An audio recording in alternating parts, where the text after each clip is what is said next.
Kita masuk learning objektif terakhir ya di chapter 9, yaitu menentukan amortisasi.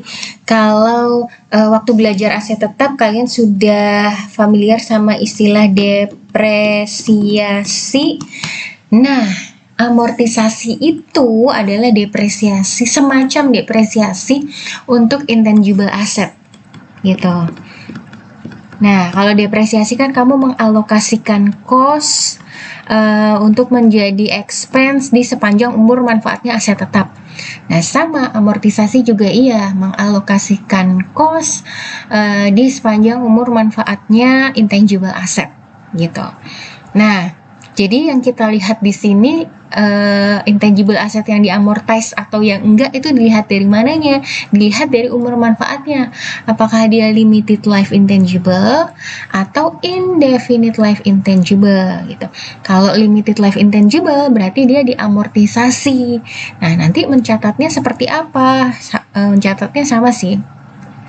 Amortization expense pada misalnya pada aset account-nya atau accumulated amortization-nya atau accumulated amortization gitu ya. Gini, mencatatnya seperti ini. Nah, masih ingat nggak intangible apa aja yang punya limited life? Ada paten ya, kemudian ada copyright atau franchise ya. Franchise tuh ada yang limited, ada yang unlimited gitu ya. Franchise. Kemudian kalau yang indefinite intangible masih ingat contohnya apa aja? Trademarks ya, trademark itu kan di renewal terus ya.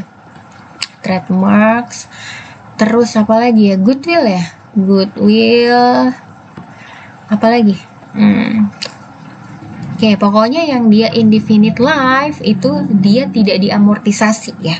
Nah, pada prinsipnya metode yang digunakan untuk amortisasi itu cuma satu, metode straight line method gitu ya. Jadi metode amortisasinya itu metode garis lurus. Jadi kayak biasa aja, berarti cost gitu dibagi sama useful life-nya. Cost, useful life. Gitu. Misalnya ini ada residual value-nya. Just in case ada residual value-nya ya. Gitu. Nanti ketemulah amortization expense-nya. Just in case kalau ada residual value gitu. Oke, nah ini ya kalau paten kan tadi paten contohnya nih. National Lab purchase a patent at cost 720. National estimate useful life to be 8 years. Prepare journal entry to record annual amortization. Oke. Berarti di sini amortisasinya adalah 90.000 ya. Di sini cost langsung aja dibagi useful life-nya. Berarti amortization expense-nya tiap tahun adalah 90.000. Berarti jurnalnya gimana? Jurnalnya amortization expense pada debit, kreditnya paten, atau bisa juga accumulated amortization. Gitu. Gitu, gampang ya. Accounting for intangible asset untuk amortisasi paten gitu. Nah, kalau copyright juga sama, dia diamortize sepanjang umur manfaatnya. Kalau trademarks dia tidak ada amortisasi ya, karena trademarks itu renewal terus. Kalau di buku kalian kan 20 tahun renewal period, kalau di Indonesia menurut undang-undang tadi setiap 10 tahun gitu kan. Kemudian franchise, nah franchise ini bisa limited life, ada yang indefinite. Jadi kalau yang indefinite dia nggak akan diamortisasi. Kemudian kalau goodwill itu juga tidak diamortisasi gitu. Oke, kalau untuk mencatat harga perolehannya goodwill, udah paham belum ya? Kalau tadi kan di video sebelumnya contohnya harga perolehan untuk paten ya. Kalau harga perolehan untuk goodwill gimana ya, sama sih sebenarnya mencatatnya goodwill gini, goodwill pada cash gitu kan.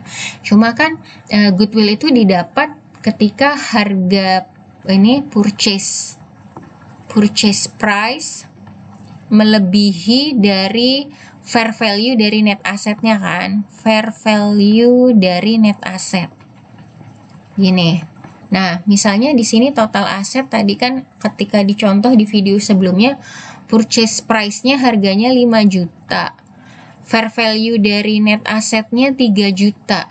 Nah, 3 juta dapat dari mana? Total asetnya itu 4 juta. Total liability-nya 1 juta ya. Saya lupa tadi contoh soalnya gimana. Iya, gini ya. Berarti di sini ketemu goodwill-nya 2 juta. Berarti di sini nyatetnya seperti apa? Berarti di sini berarti mencatatnya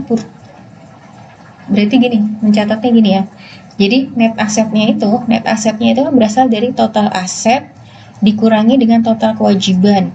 Berarti kamu mencatatnya seperti ini total aset. Misalnya total asetnya itu terdiri dari equipment misalnya ya, equipment, terus inventory, account receivable, cash. Nah, ini di fair value kan senilai 4 juta. Nah, di sini goodwillnya adalah 2 juta kan ya, 2 juta. Nah, kemudian liability-nya di situ, ini liability-nya dicatat sebagai 1 juta dan 5 jutanya itu dicatat sebagai yang kamu keluarkan purchase price-nya. Ini 5 juta. Nah, kira-kira seperti ini untuk mencatat goodwill. Nah, karena goodwill ini tidak diamortisasi ya, jadi tidak ada penjurnalan untuk amortisasi. Gitu. Jadi kira-kira seperti apa penampakan intangible asset itu di laporan keuangan di statement of financial position? Kira-kira seperti ini. Nah, ini kalau kamu lihat property, plant, equipment, itu di dalamnya ada natural resources ya, ada gold mine, dikurangi accumulated depletion. Nah, depletion ini depresiasinya untuk natural resources. Ini natural resources. Kebetulan di RPS kamu tidak dipelajari ya. Gitu, tapi buat pengetahuan aja. Terus di sini ada fixed asset yang lain, ada land, building, equipment, kemudian dikurangi accumulated depresiasi, ketemulah total PPE. Kemudian bentuk aset yang lain adalah intangible asset, patent, trademarks, goodwill, dan seterusnya. Jadi seperti ini ya penampakan intangible asset di laporan keuangan. Sampai sini ada pertanyaan? Sekian chapter 9. Semoga jelas. Kita lanjut ke exercise. Semoga bermanfaat.